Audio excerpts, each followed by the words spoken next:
بسم اللہ الرحمن الرحیم ناظرین، پروگرام جی ورڈ میں ہم آپ کو خوش آمدید کہتے ہیں کہ انتہائی افسوسناک، اندوناک، قابل مذمت واقعہ آج سے 15 برس قبل فروری 2007 میں بھارت میں جب دوستی ٹرین جسے سمجھوتا ایکسپریس کا نام دیا گیا ہے، اس پر ایک دہشت گردی کا واقعہ ہوتا ہے اور بظاہر یہ کہا جاتا ہے کہ یہ ایک حادثہ تھا، لیکن بعد میں جب تحقیقات ہوئیں اور بہت سارے پوشیدہ پہلو سامنے آئے تو پتہ چلا کہ یہ ایک محض حادثہ نہیں تھا بلکہ ایک سوچی سمجھی دہشت گردی کی واردات تھی۔ اس واقعے میں کم و بیش 68 افراد جو ہیں وہ جان کی بازی ہار گئے، جس میں 44 افراد جو تھے، جو مسافر تھے، وہ پاکستانی تھے، وہ شہید ہوئے، 10 دیگر نیشنلٹیز کے تھے، اسی طرح کچھ اور ایسے افراد تھے جن کی شناخت نہیں ہو سکی۔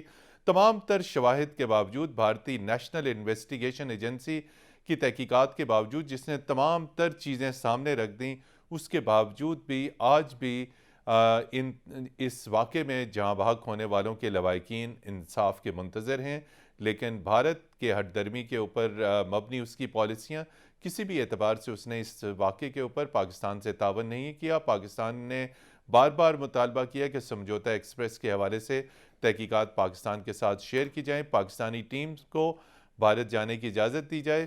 آج 15 برس گزرنے کے باوجود سارے سمجھوتا ایکسپریس کے متاثرین انصاف کے منتظر ہیں۔ کیا یہ ایک محض سمجھوتا ایکسپریس ہے یا اس کے پیچھے ایک انتہا پسندانہ دہشت گردی پر مبنی ہندو RSS کی پالیسیز ہیں؟ اس انتہائی اہم موضوع پر بات کرنے کے لیے آج ہمارے ساتھ اسٹوڈیوز میں موجود ہیں بین الاقوامی امور کے تجزیہ کار، پاک بھارت تعلقات کے ایکسپرٹ سید محمد علی صاحب، جو ڈائریکٹر بھی ہیں centre for aerospace and security studies کے۔ سید محمد علی صاحب بہت شکریہ۔ اسکائپ پر لاہور سے ہمیں جوائن کیا ہے ایمبیسڈر ریٹائرڈ نجم ثاقب صاحب نے، بین الاقوامی امور کے ماہر ہیں، کالمز لکھتے ہیں اور بین الاقوامی ایشوز کے اوپر ذرائع ابلاغ میں بہت باقاعدگی کے ساتھ شرکت کرتے ہیں اور خاص طور پر GTV کے پروگرامز میں۔ ایمبیسڈر نجم ثاقب صاحب، آپ کا بھی شکریہ۔ اور ٹیلی فون کال پر ہمارے ساتھ ناظرین موجود ہوں گے سینئر دفاعی تجزیہ کار بریگیڈیئر ریٹائرڈ حارث نواز صاحب۔ حارث نواز صاحب، آپ کو بھی ہم خوش آمدید کہتے ہیں۔ جی سید محمد علی صاحب، اس کو اگر ہم ٹیکنیکل اعتبار سے جب ہم دیکھیں تو اس میں ابھی تک جتنی تحقیقات ہوئی ہیں، تمام تر چیزیں ہوئی ہیں، اس میں کہیں پہ بھی یہ بات سامنے نہیں ہے کہ یہ محض ایک حادثہ تھا۔ ایک انتہائی اہم ترین یہ واقعہ، اور اس میں جو خود بھارتی نیشنل انویسٹیگیشن ایجنسی ہے، اس نے تمام تر چیزیں سامنے کر کے رکھ دی ہیں کہ بھائی یہ تو حادثہ نہیں تھا، یہ ایک سوچی سمجھی دہشت گردی کی سازش تھی۔ تو آپ کیا سمجھتے ہیں کہ ایک جس طرح پہلے دوستی بس چلی تھی، پھر یہ بھی Samjhauta Express was sort of a friendship train between India and Pakistan, اس کو ٹارگٹ بنانے کا مقصد اور ان تحقیقات کے پیچھے تمام تر جو مائنڈ سیٹ RSS کا، ان تمام انتہا پسند تنظیموں کا، بھارتی انٹیلیجنس کا، تو ٹیکنیکل شواہد کے باوجود بھارت آج بھی انکاری ہے، اس سے کیوں؟ تھینک یو متین صاحب، آپ نے موقع دیا اور ایک بہت اہم موضوع کا انتخاب کیا۔ اگر اس بہت اہم واقعے کا ایک اسٹریٹجک انالیسس کیا جائے تو میں 3 ایسپیکٹس پہ بات کروں گا شروع میں، جس پہ مزید آگے بات بڑھ سکتی ہے۔ ایک تو یہ کہ اس کے مقاصد کیا ہیں، نمبر 2 یہ کہ اس کی اسٹریٹجی کیا تھی، اور نمبر 3 کہ اس کی ٹائمنگ کی کیا سگنیفیکنس ہے۔ نمبر 1 اس کے آبجیکٹیوز اس کی ٹائمنگ سے ہی لنکڈ ہیں۔ دیکھیں 2007 کا جو ٹائم ہے، یہ وہ ٹائم ہے کہ جب اور جو ٹارگٹ کی چوائس ہے، جو سمجھوتا بس سروس ہے، اس سے کون ٹریول کرتا تھا؟ سمجھوتا ٹرین، جی، سمجھوتا جو ٹرین ہے، اس سے کون ٹریول کرتا تھا؟ عام پاکستانی اور انڈین۔ اس سے پاکستان اور انڈیا کے درمیان جو مسلم پاپولیشن ہے لارجلی وہ ٹریول کرتی تھی۔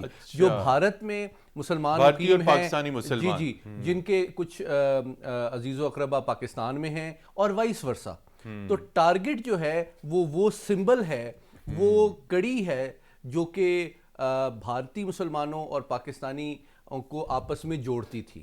تو ٹارگٹ صرف امن نہیں تھا، بلکہ بھارتی ریاست جو ہے وہ یہ چاہتی تھی کہ پاکستان کے ساتھ مسلم یعنی کہ جو رابطے کا مین ذریعہ ہے، اس کو ٹارگٹ، اس چین کو بریک کر دیا جائے، نمبر 1۔ اور اس کی سمبولک اہمیت بھی تھی، اور جس طرح کہ بریگیڈیئر صاحب بھی ابھی آپ کو بتائیں گے کہ اس میں 40 سے زیادہ جو شہادتیں ہیں وہ پاکستانیوں کی ہیں، پہلی بات۔ دوسری بات ٹائمنگ کے لحاظ سے دیکھیں تو یہ ایک بہت بڑا سگنل ڈومیسٹک لیول پہ بھی تھا, ریجنل لیول پہ بھی تھا اور گلوبل لیول پہ بھی تھا کہ اب جو پیس پروسیس ہے اس میں بھارتی ریاست کا انٹرسٹ نہیں ہے, اور Bharat is going to hit the Muslims directly. اچھا, اب ہم آتے ہیں اسٹریٹجی کی طرف.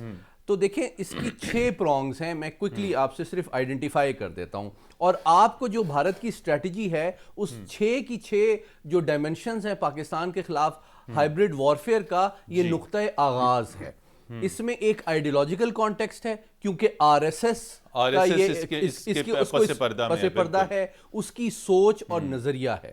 دوسری جو پولیٹیکل لیڈرشپ ہے وہ بی جے پی کی ہے, جو کہ اس نظریے کے تحت سیاسی محرکات اور لائحہ عمل بناتی ہے. تیسری ان کی انٹیلیجنس ایجنسی جو را ہے, جو کہ فیسیلیٹیٹ کر رہی تھی ریسورسز اور جو آر ڈی ایکس ایکسپلوسیوز تھے ان کو بہم پہنچانا. اور پھر بھارتی فوج اس کا چوتھا لنک ہے. آپ ابھی جانتے ہیں کہ بھارتی فوج کے سینئر افسر کرنل لیول کے لوگ اس میں انوالو تھے. پانچواں ایسپیکٹ اس کا لیگل ہے کہ جب آپ عدالت میں بھی جاتے ہیں تو پوری طرح سنوائی نہیں ہوتی اور وہ ایک ہمدردی کا رو نظر آتا ہے اور چھوڑ دیا جاتا ہے ان عناصر کو جو کہ اس کے مرتکب ہوئے. اور چھٹا اور آخری ایسپیکٹ ڈپلومیسی کا ہے کہ ایکچولی بلیم پاکستان کو کیا جاتا ہے, بجائے کہ بھارتی میڈیا اور سفارتکاری کا فوکس جو ہے اور مرکز و محور حقیقت کی تلاش اور سامنے لانا اور بھارت کو ایک متوازن اور ایک رسپانسبل نیشن اسٹیٹ کے طور پہ پیش کرنا. تو یہ 6 چیزوں کو جب آپ ایڈ کرتے ہیں تو آپ کو صاف نظر آتا ہے کہ یہ ایک بہت سوچی سمجھی ایک اسٹریٹجی تھی جس کے ذریعے بھارت, جس کا یہ ثبوت ہے کہ بھارت چاہتا تھا کہ مسلمانوں کو ٹارگٹ کرے, اور اب وہ اپنے ریجن میں بھی اپنے ملک میں بھی مسلمانوں کو ٹارگٹ کر کے وہ اپنے ریجنل ہیجمنی اور گلوبل پاور کے طور پہ اپنے آپ کو سامنے لا سکے. حارث نواز صاحب, یہ جو سمجھوتا ایکسپریس کا دہشت گردی کا واقعہ تھا, اس سارے واقعے میں آپ سے ہم اسپیسیفکلی یہ پوچھنا چاہتے ہیں کہ جو بھارت کی سیکیورٹی فورسز ہیں, بھارت کی جو فوج ہے اور جو ان کی ٹاپ کی انٹیلیجنس ایجنسیز ہیں, ان کا کیا رول اس سارے سمجھوتا ایکسپریس میں سامنے نظر آتا ہے؟ چونکہ جتنی بھی جو این آئی اے کی اور جو جتنی بھی تفتیش اور تمام تر چیزیں کی گئیں اس کے مطابق تو ان تمام واقعات میں اور سمجھوتا والے واقعے میں اس کے پس پردہ بھارتی انٹیلیجنس ایجنسیز اور فوج کا ایک واضح سپورٹ اور لنکیج نظر آتا. آپ کیا کہتے ہیں؟ دیکھیں, یہ تو بڑا کلیئر انویسٹیگیشن ہے. جب ایک جو نیشنل انٹیلیجنس ایجنسی تھی انہوں نے جب انکوائری شروع کی تو بڑی کلیئر ہو گیا کہ اس میں را اور انڈین گورنمنٹ انوالو تھی, اور انہوں نے بڑے طریقے سے پلان کر کے سمجھوتا ایکسپریس کے جو ایک یہ ایکسپلوسو ڈیوائس کا ماہر تھا اس کو ٹریننگ دی. اس کے بعد انہوں نے یہاں پر دھماکہ کیا اور شو یہ کیا کہ پاکستان کے جو ہے نان اسٹیٹ ایکٹر انہوں نے یہ کام کیا اور پاکستان میں پورا بلیم بھی لگا دیا. نمبر 2 بات یہ ہے کہ اس سے پہلے بھی 2006 میں, یہ 2007 فروری کی بات ہے, 2006 میں بھی اسی طرح انہوں نے وہ مکہ مسجد ہے, پھر اس کے بعد مسلم سیمیٹریز ہیں جو گریو جان دے, وہاں دھماکے کیے گئے اور بہت لوگوں کو شہید کیا گیا. اور اس میں بھی ٹوٹل 63 لوگ شہید ہوئے, جس میں 43 پاکستانی تھے. آئی تھنک 15-16 انڈین تھے اور باقی ان آئیڈینٹیفائڈ کی باڈیز کو آئیڈینٹیفائی نہیں کیا جا سکا. ایشو یہ ہے کہ یہ بات میں جب انکوائری ہوئی, نیشنل انٹیلیجنس کے جو انچارج تھے وہ آئی جی تھے, اگر آپ کو یاد ہے, ہیمنت کرکرے, انہوں نے انویسٹیگیشن جو انہوں نے کنکلوڈ کر لیا کہ اس میں کہ R R S, B J P اور اس طرح ہندو ایکسٹریمسٹ جماعتیں جو وہ شامل تھے, انہوں نے یہ سارے دھماکے کیے اور اتنا بڑا نقصان کیا. پھر اس کے بعد اگر آپ کو یاد ہو تو اس کو ہیمنت کرکرے کو بھی مرڈر کر دیا گیا, یہ پروف نہ رہے.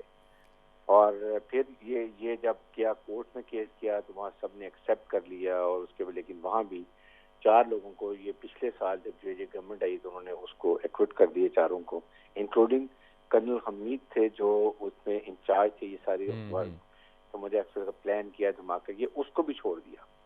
اس سے اندازہ لگائیں کہ یہ کتنے سخت اس وقت وہاں پر ایکسٹریمسٹ ہندو جو وہاں پر گورنمنٹ ہے, اور وہ کتنے سخت وہاں پر ہر دفعہ کوئی نہ کوئی وہ ایسے ایکشن کرتے ہیں, پٹھان کوٹ والا, اڑی والا یا پلوامہ والے ایسے ایکشن کرتے ہیں جس سے وہ پاکستان کو ملائن کرنے کی کوشش کرتے ہیں, پھر پاکستان پہ الزام لگاتے ہیں. پلوامہ آپ کے سامنے ہے, لیکن پھر جس طریقے سے ان کو مار پڑی 27 فروری کو وہ بھی معلوم ہے. تو یہ ایک بہت بڑی سازش تھی جو ایکسپوز ہو گئی، لیکن سپریم کورٹ آف انڈیا، ان کا high court, sub total in کے کنٹرول میں، اور انہوں نے الٹیمیٹلی اس کو ایکوٹ کر دیا۔ ایمبیسڈر نجم ثاقب صاحب، آپ کی طرف بڑھتے ہیں۔ خاصے پہلوؤں پر تو سید محمد علی صاحب روشنی ڈال چکے ہیں۔ آپ یہ بتائیں کہ تمام تر تحقیقاتی رپورٹس کے باوجود، تمام تر ایویڈنسز، شہادتوں کے باوجود پاکستان سے جب تعاون مانگا گیا، پاکستان نے تمام تعاون کیا، انفارمیشن شیئر کی، لیکن بھارت اس تمام تر واقعے کے اوپر پاکستان کے ساتھ وہ انفارمیشن شیئر نہیں کر رہا جو پاکستان کو مطلوب ہے، نہ تحقیقات تک رسائی دے رہا ہے۔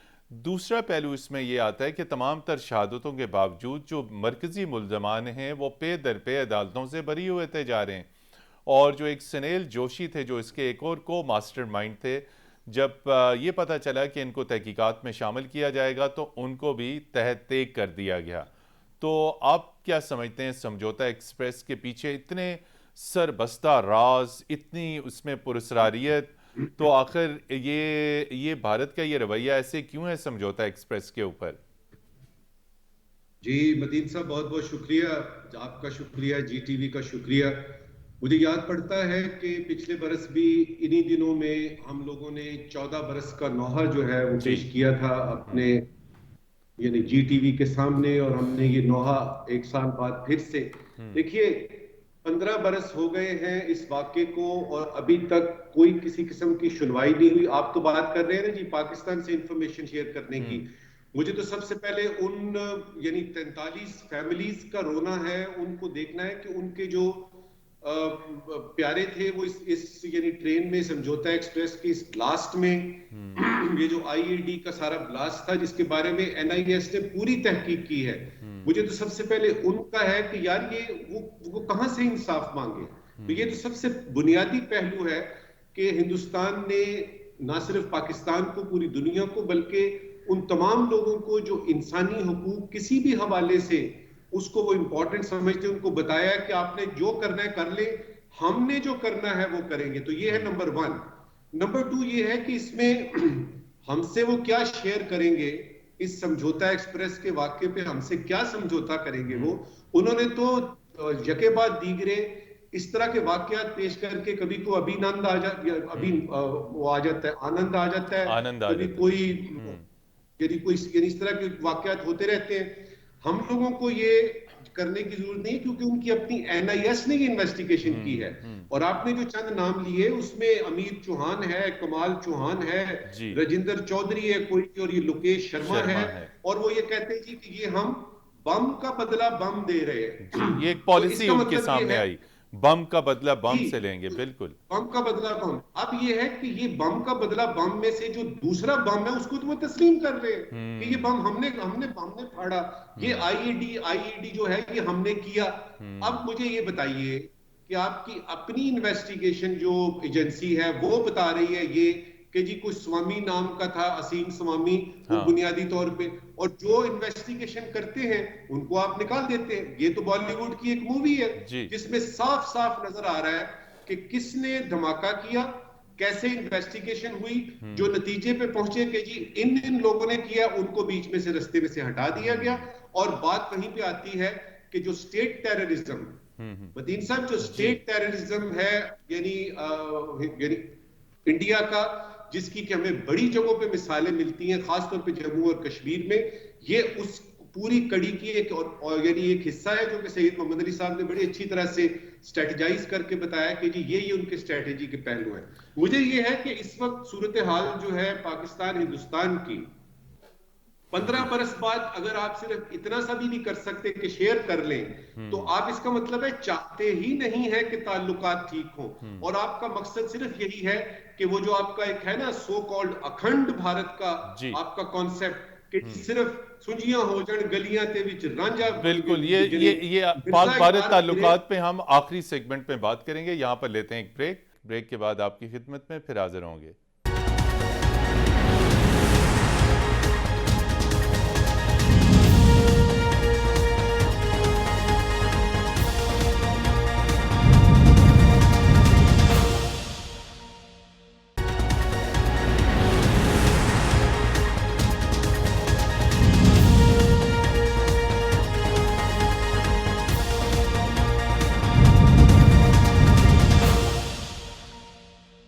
جی ناظرین، پروگرام جی ورلڈ میں ایک مرتبہ پھر آپ کو خوش آمدید کہتے ہیں۔ ہم بات کر رہے ہیں سانحہ سمجھوتہ ایکسپریس، جس کو 15 برس مکمل ہو چکے ہیں۔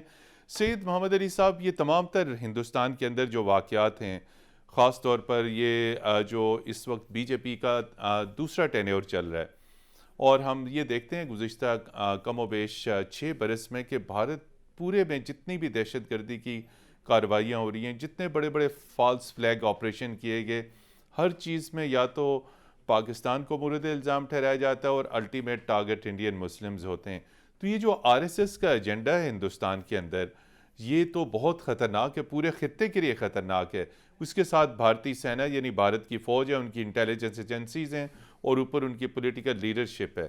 اس ساری اس پورے ان کے اس خوفناک جسے کہتے ہیں خوفناک ترین اور دہشت گردی پر مبنی پالیسیز جو ہیں، آخر یہ کیا رخ اختیار کریں گے، کس طرف جا رہے ہیں یہ؟ متین صاحب، یہ بہت اہم پہلو ہے، اور ہم ایک بہت تاریخ کے نازک دور سے گزر رہے ہیں، کیونکہ بنیادی طور پہ آسان لفظوں میں اگر اس کو ایکسپلین کیا جائے تو جو آر ایس ایس کی سوچ ہے وہ بھارت کو ایک ہندو سپر پاور بنانا چاہتے ہیں، ہندو سپر پاور بنانا چاہتے ہیں۔ تو یہ تو بھارت کے آئین سے متصادم ہے۔ جی میں ابھی اسی طرف آ رہا ہوں کہ پاکستان کے اندر بھی جو ہمارے سادہ لو دوست ہیں، جو اس طرح کی امید اور توقع رکھتے ہیں کہ جی جو بھارت کا آئین ہے اور جو سیکولرزم ہے اور جمہوریت ہے، اس کو بار بار کوٹ بھی کرتے ہیں، اور پیپل ٹو پیپل کانٹیکٹ ہے، اور کلچرل ڈپلومیسی ہے، اور اس کے ذریعے سے بھارت کی جو اصلیت ہے اور جو صحیح اس کے اصل مقاصد ہیں اس سے وہ روگردانی کرے گا۔ تو یہ ایک بہت غیر حقیقت پسندانہ انڈرسٹینڈنگ اور ایکسپیکٹیشن ہے بھارت کے ریئل اسٹریٹجک کیریکٹر سے، اور اس کے 3 پہلو ہیں۔ میں مختصراً بات کروں گا کہ دیکھیے، بھارت نے کولڈ وار میں بھی ایکچولی جو جمہوریت، سیکولرزم، نان الائنمنٹ کا جو لبادہ اوڑھا، وہ اس کی حقیقت نہیں تھی۔ اس کا مقصد بھی امریکہ، تیسری دنیا اور سوویت یونین، ان سب کو بے وقوف بنا کے اپنے مفادات کو آگے بڑھانا اور ان کو تحفظ دینا۔ اور اب آپ کوئکلی آپ دیکھیں کہ جیسے ہی سوویت یونین جو کہ اس کا ایلائی تھا وہ بریک اپ ہوا، فوراً انہوں نے واشنگٹن کی راہ لی، اور 32 سال کے اندر وہ اس کے ایک اسٹریٹجک ایلائی بن گئے۔ جی ایمبیسڈر نجم الثاقب صاحب، سمجھوتہ ایکسپریس کے تناظر میں آر ایس ایس کا خوفناک چہرہ تو آپ نے دیکھ لیا، تمام تحقیقاتی رپورٹ، اور اس میں جب کراس کوشچننگ کی گئی، یہ تمام تر چیزیں سامنے آئیں کہ آر ایس ایس اس کے اندر ملوث تھی، اور بم اور تربیت بھی آر ایس ایس کے ٹریننگ کیمپس کے اوپر دلائی گئی، ویپن بھی وہاں سے خریدا گیا۔ جس طرح سید محمد علی صاحب نے تو ان کا آئیڈیا اور تھیوری بالکل واضح کر دی کہ ہندو ریاست بنانا۔ آپ کیا سمجھتے ہیں آر ایس ایس کی یہ جارحانہ پالیسیاں ہندوستان کے اندر آخر خطے کے لیے کیا میسج ہے؟ کہاں جائے گا ہندوستان، جسے ہم کہتے تھے ایک سیکولر اسٹیٹ ہے، وہاں پہ سکھ ہیں، وہاں پہ مسلمان ہیں، لیکن یہ آر ایس ایس کا نظریہ کہ پورے بھارت میں دہشت گردی کراؤ، مسلمانوں اور پاکستان کے اوپر مدعا اور ملبہ ڈال دو۔ یہ بالکل ٹھیک آپ نے کہا، اسی کو تو اسٹریٹجی کہتے ہیں۔ اس میں ایک کرنل پروہت کا نام بھی ہم نے سنا، جنہوں نے کہ کنفیس کیا کہ یہ ٹیررزم جو ہے، یہ ٹیررسٹ ایکٹیویٹیز فلاں جگہ پہ ہوئیں، فلاں جگہ پہ ہوتی ہیں، وہاں پہ ٹریننگ ہوتی ہے، اور ان کا خاص مقصد یہ ہوتا ہے ABC۔ یہ کسی پاکستانی ہائی کورٹ نے نہیں کہا، یہ میں NIS کی بات کر رہا ہوں، یہ ان کی انویسٹیگیشن کی بات ہو رہی ہے۔ اس میں تو مدین صاحب کو 2 رائے نہیں ہے کہ یہ سمجھوتہ ایکسپریس کا جو واقعہ ہے، جو یہ بلاسٹ ہوا ہے، یہ ہندوستان نے خود کروایا ہے، اسٹیٹ سپانسرڈ ہے، نمبر 1۔ نمبر 2، اس کے لیے ان کے اپنے لوگوں نے باقاعدہ طور پہ ایویڈنس دے کے، شہادتیں دے کے یہ ثابت کیا ہے کہ یہ سارا واقعہ پری پلانڈ تھا، اس کو بلاسٹ کیا گیا، اور اس پہ مقاصد جو ہیں اس کا تو آپ کے پروگرام میں آلریڈی ذکر ہو چکا ہے۔ میں آپ کا 3-4 چیزوں کی طرف اشارہ دلانا چاہتا ہوں۔ ہم لوگ اصل میں، یہ سید محمد علی صاحب نے بالکل ٹھیک کہا کہ ہم لوگوں کو کسی غلط فہمی میں نہیں رہنا چاہیے۔ میں ذرا اس بات کو تھوڑا سا آگے بڑھاؤں گا۔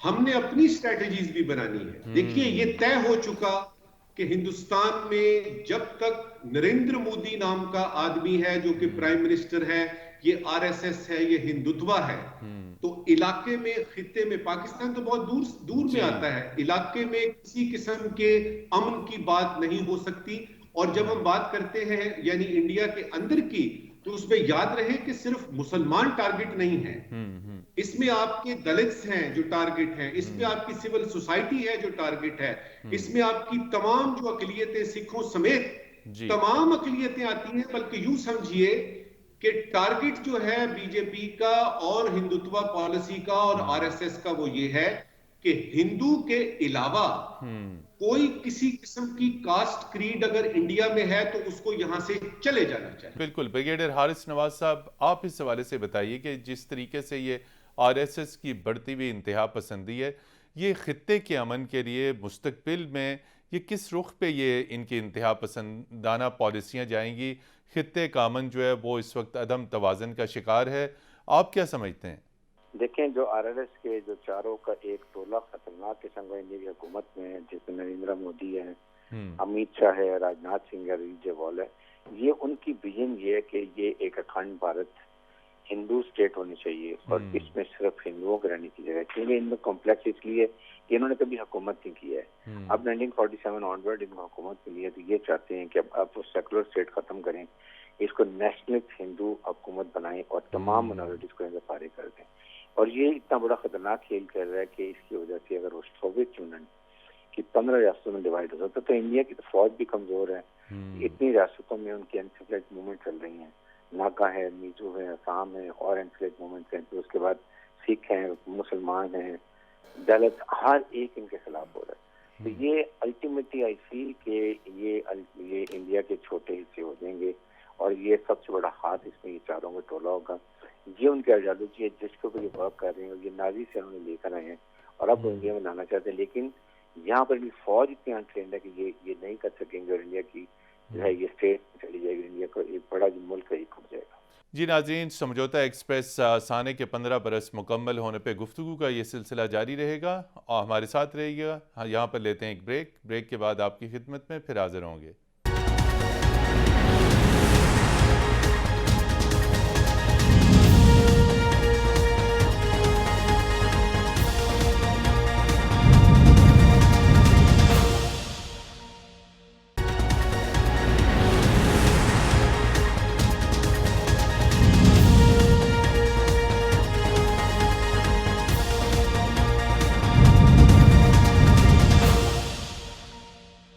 جی ناظرین، پروگرام جی ورڈ میں ایک مرتبہ پھر خوش آمدید۔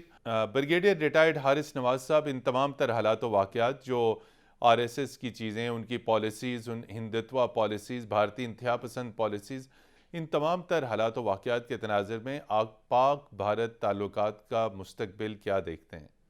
دیکھیں، یہ سارا انڈیا پر ڈیپینڈ کرتا ہے، جس طریقے سے انڈیا کی پالیسی ہے، اینٹی مسلمان، اینٹی کشمیر، اینٹی پاکستان، تو یہ تو جب تک یہ نریندر مودی حکومت ہے یہ تو مجھے کوئی امید نہیں لگتی۔ ہاں، اگر کوئی ماڈریٹ گورنمنٹ ہو جو یہ سمجھتی ہو کہ جی ہم نیبرز ہیں اور نیبرز جو ہوتے ہیں ان کی باؤنڈری بدل نہیں سکتی، فرینڈشپ بدل سکتی ہیں، تو پھر یہ حالات بہتر ہو سکتے ہیں۔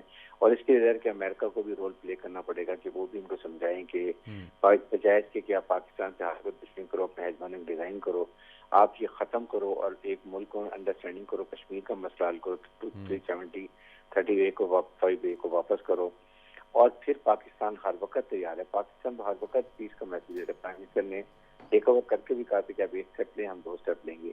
نو دا بال از ان انڈین کورٹ۔ انڈیا اس کو کیسے لے کے چلتا ہے، وہ آپ کے سامنے بلوچستان میں رو کیا کر رہی ہے، گلبچن جادیو کی مثال ہمارے سامنے ہے۔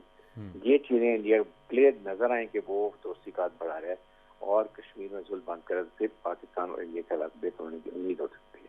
جی سید محمد علی صاحب، آپ یہ بتائیں کہ ایک طرف تو یہ کہ جی دہشت گردی کی کارروائیاں آپ نے بڑی تفصیل کے ساتھ بتایا کہ مسلمان ٹارگٹس ہیں، پاکستان پورے خطے میں ہدف ہے، اس لیے کہ پاکستان رکاوٹ بنا ہوا ہے، لیکن بین الاقوامی سطح پہ دیکھیں تو ہمیشہ بات کی جاتی ہے جی پاکستان اور بھارت کے تعلقات کو نارملائز ہونا چاہیے، 2 جوہری قوتیں ہیں، کچھ بھی گڑبڑ ہو سکتی ہے، بات چیت کے اوپر زور دیا جاتا ہے۔ تو ان حالات میں جہاں پہ بھارت اسٹیٹ ٹیررزم میں ملوث ہے، پاکستان کو مورد الزام ہر چیز میں ٹھہرایا جاتا ہے، پاکستان مخالف پالیسیز ہیں، پاکستان کے اندر تخریب کاری، ان حالات میں کیا کوئی بات چیت تعلقات کو معمول پہ لانے کا کوئی امکان نظر آتا ہے آپ کو؟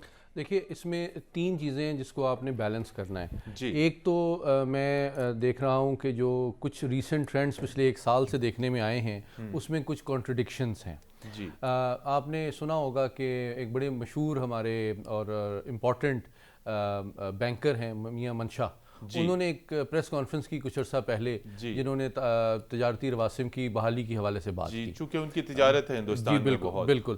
اچھا, دوسری جانب یہ ہے کہ بھارت جو ہے آپ نے دیکھا ہے کہ کچھ عرصے سے جو بلوچستان کے اندر پرابلمز ہیں ان میں تھوڑا سا اضافہ ہوا ہے. صاف بات کریں, آئی ایس پی آر کہہ چکے کہ دہشت گردی ہے. جی, تو B L A, T T P, داعش, بی ایل ایف, ان تمام کے پیچھے بھارت ہے.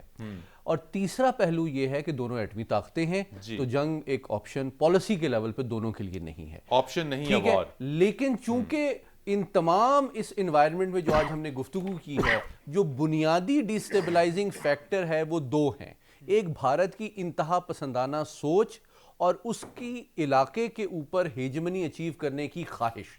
جب تک یہ دو چیزیں ہیں تو پاکستان کی ان سے تعلقات کو نارملائز کرنا اس حد تک تو ریئلسٹکلی پاسبل ہے کہ ایسکلیشن نہ ہو, کوئی کرائسس دو نیوکلیر پاورز کے درمیان پیدا نہ ہو. لیکن ہمیں یہ ضروری ہے کہ ہم میڈیا میں, تھنک ٹینکس میں, ایکیڈیمیا میں اور سفارتکاری کے ذریعے سے بھارت کا جو اصلی چہرہ ہے اور خاص طور پہ پاکستان کے اندر جو انسٹیبلٹی کی کوششیں ہیں ان کو بے نقاب کریں.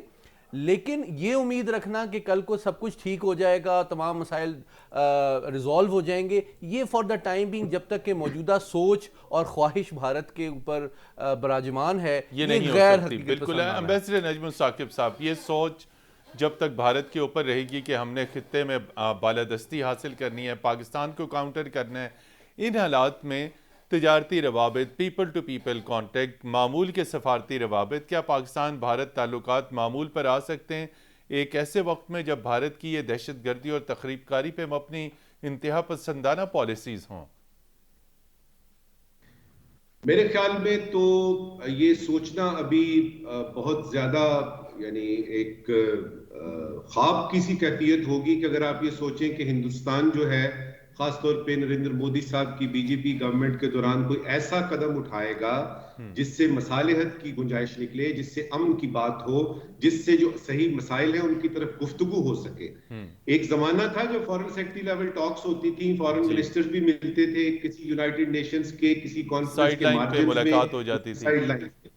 ابھی یہ ہے کہ اس قسم کا تو کوئی بات ہی نہیں ہے. اور جہاں تک پاکستان کی بات ہے, پاکستان نے کیا نہیں کیا, پاکستان نے کیا نہیں کہا. مثال کے طور پہ جب یہ 2019 کا یہ واقعہ پیش آتا ہے جو کہ اگست 5 کا, اس کے بعد سے دیکھیں سٹیٹمنٹس ہمارے پرائم منسٹر نے کیا دی ہیں, ہمارے فارن منسٹر نے کیا دی ہیں. ہم نے ان سے کہا جی کہ اس کو واپس کر لیں, ہم بات کرنے کے لیے تیار ہیں. پھر بیچ میں ٹریڈ کی بات بھی ہوئی. اب ادھر سے یہ ہے کہ اب انکار بھی نہیں ہوتا, وہاں سے تو بات ہی کوئی نہیں ہو رہی.